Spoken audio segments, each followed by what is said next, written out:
Kerry, and thanks to you and your team for the opportunity to present the Navarre Minerals story.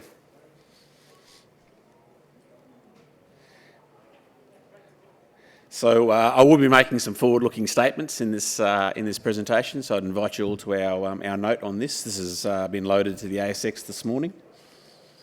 And look, from our perspective, this is a really exciting time to be able to tell the Navarre story. We've recently made a transformational acquisition.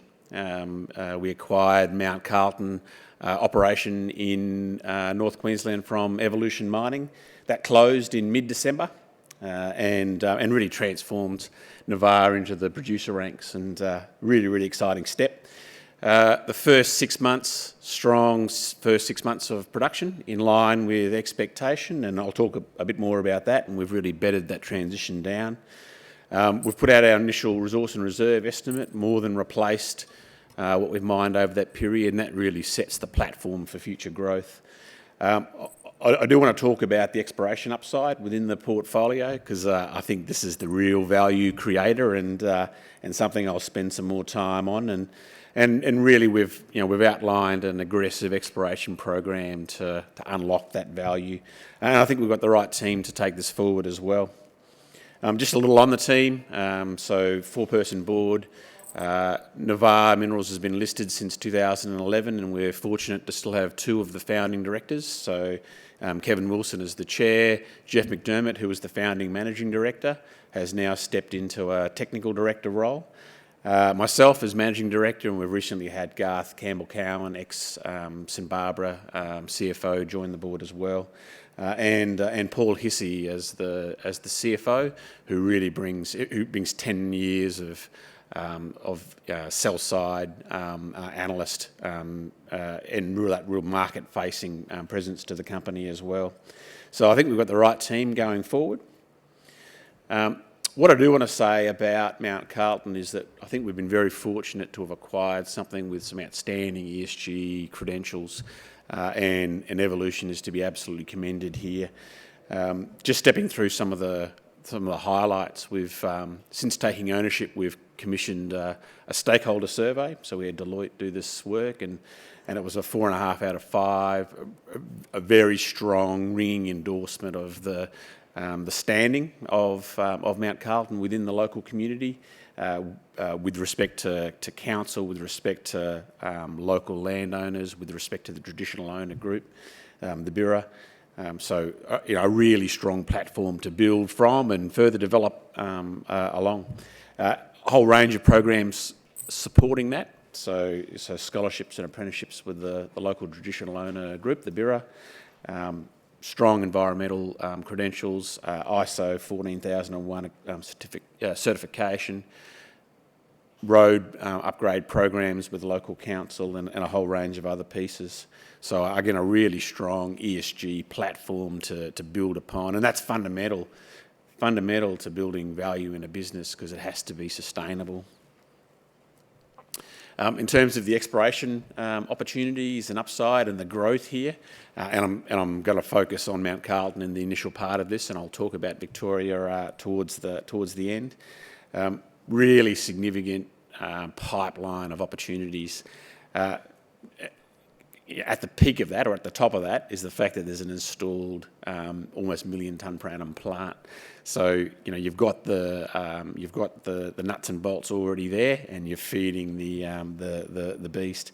So in order, and we'll talk about fiscal 23, so the upcoming financial year, to be really continuation of the V2 pit, which is currently being mined, and 2 satellite projects which are being brought online in the next year, the Mt Carlton United and Telstra Hill, and then future growth. And we'll focus in on Crush Creek as the next lever of growth for the company, but there's a whole range of others as well, and really important that we're developing this along the path.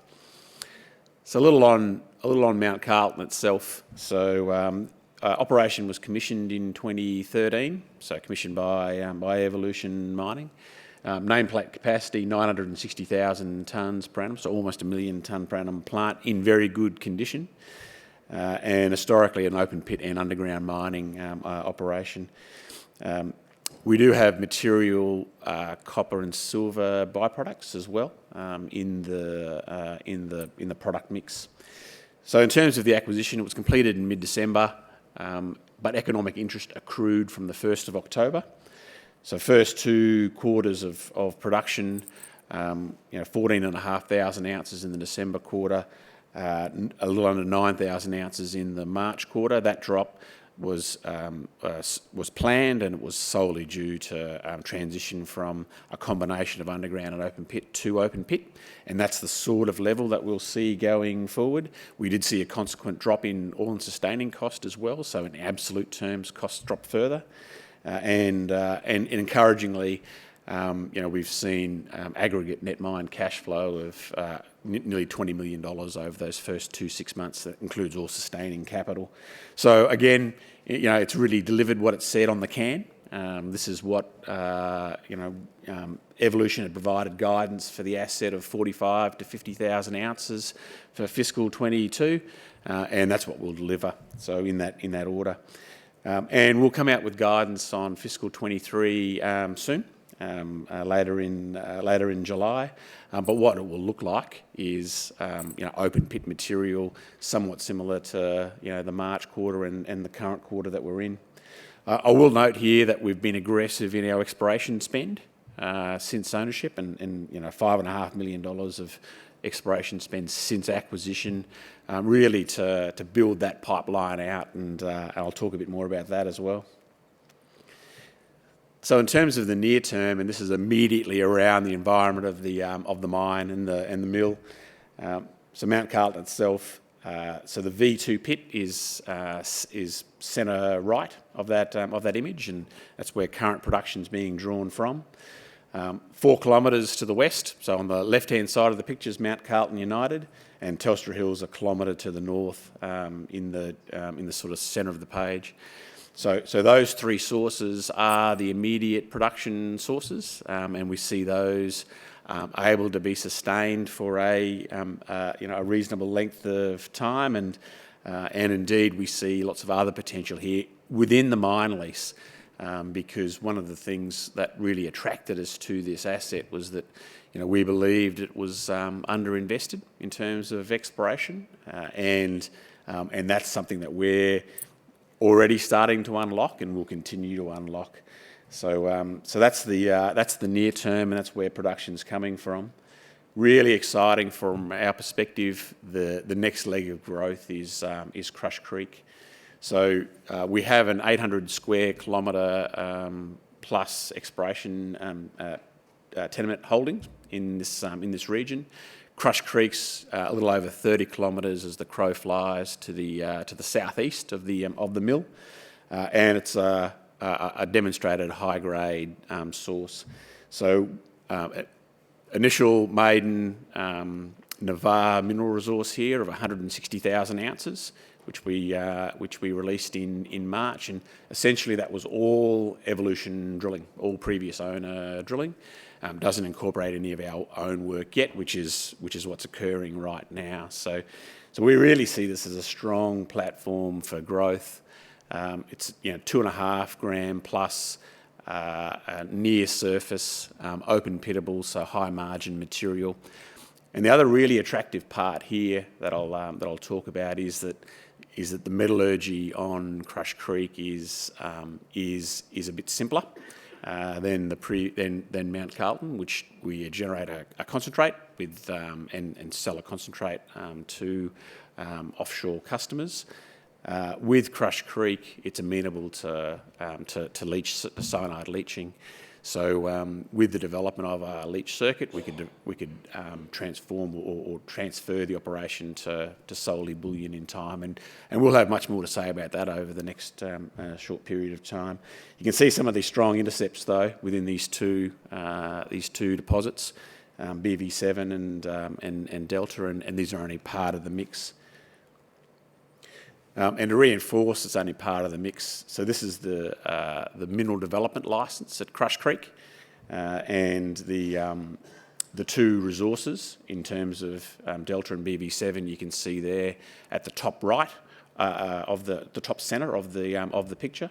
And there's a range of other prospects through the lease as well, including a pretty advanced one called BV1, which we're actually drilling as we speak, and we'd expect to see a maiden resource there in the near future as well, as we really build this thing out.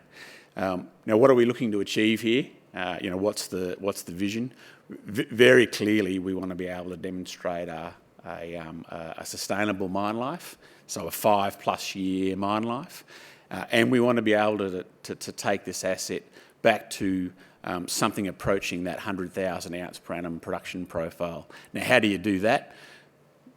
Million tonne per annum plant, 3 gram material. We can see where that's coming from.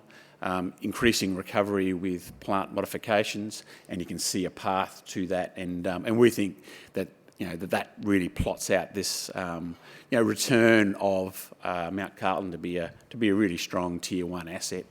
And that's we've got a lot of conviction on that, and that's what we're planning over the next 12 to 24 months. I will cover Victoria as well here, and I want to really emphasise that Navarre started as a Victorian-focused explorer, and our acquisition of Mt Carlton isn't a pivot away from Victoria. It was really an opportunity to bring in a production asset at the front end of our portfolio, a cash flow generator, and really something that's complementary to developing these longer term assets. And we really see strong option value and long-term value sitting within these Victorian assets. So just talking through these briefly, and I'll cover the Stawell Corridor in more detail on the next slide. The Stawell Corridor was really the flagship piece from our perspective in Victoria, and hosts what we would view as a significant resource. We also have the St Arnaud, a significant holding at St Arnaud. Jubilee, adjacent to the in-production Ballarat mine, and a joint venture at Tandara, north of Bendigo. But focusing on the Stawell Corridor, and I really would characterise this as our flagship piece in Victoria.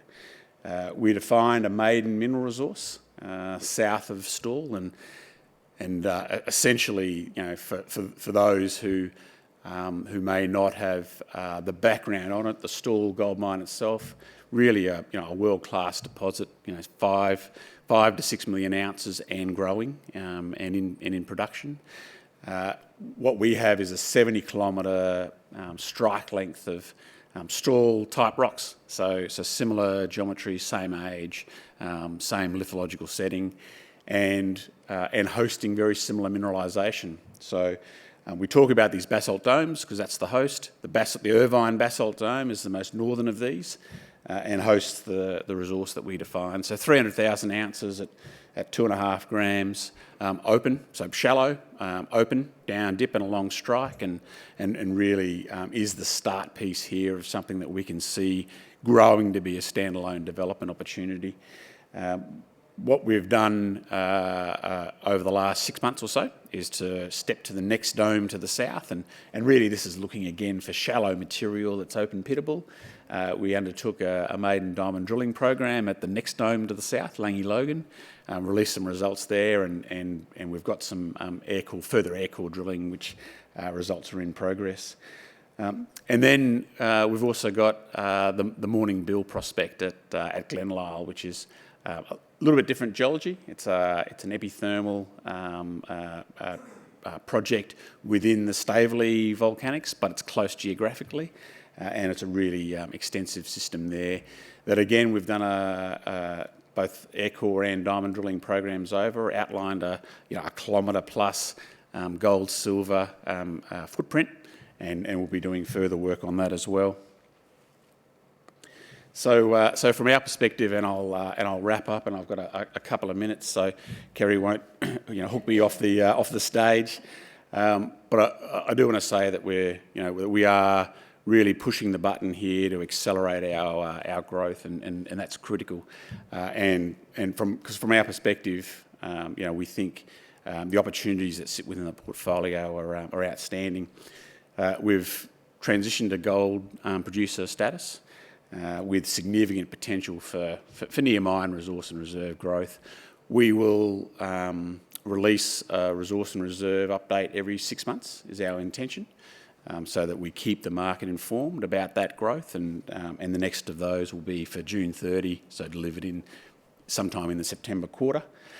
And we're really highly leveraged to that growth, given permitted infrastructure, a high-quality workforce that is very engaged with the journey that we're on with Navarre. Really strong re-rating potential, so consistent news flow. We will put out our resource reserve updates, fiscal 23 outlook, satellite project approvals, drilling updates, and keep the market informed and keep shareholders informed.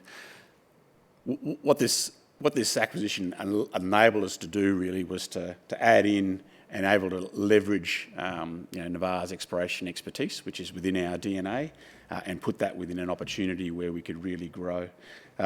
Totally within Australia, and clearly we're obviously looking for further potential to optimise the portfolio as well.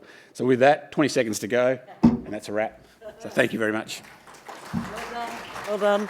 Thanks, mate. Thank you, Ian. Ian will be in the room afterwards if you'd like to have a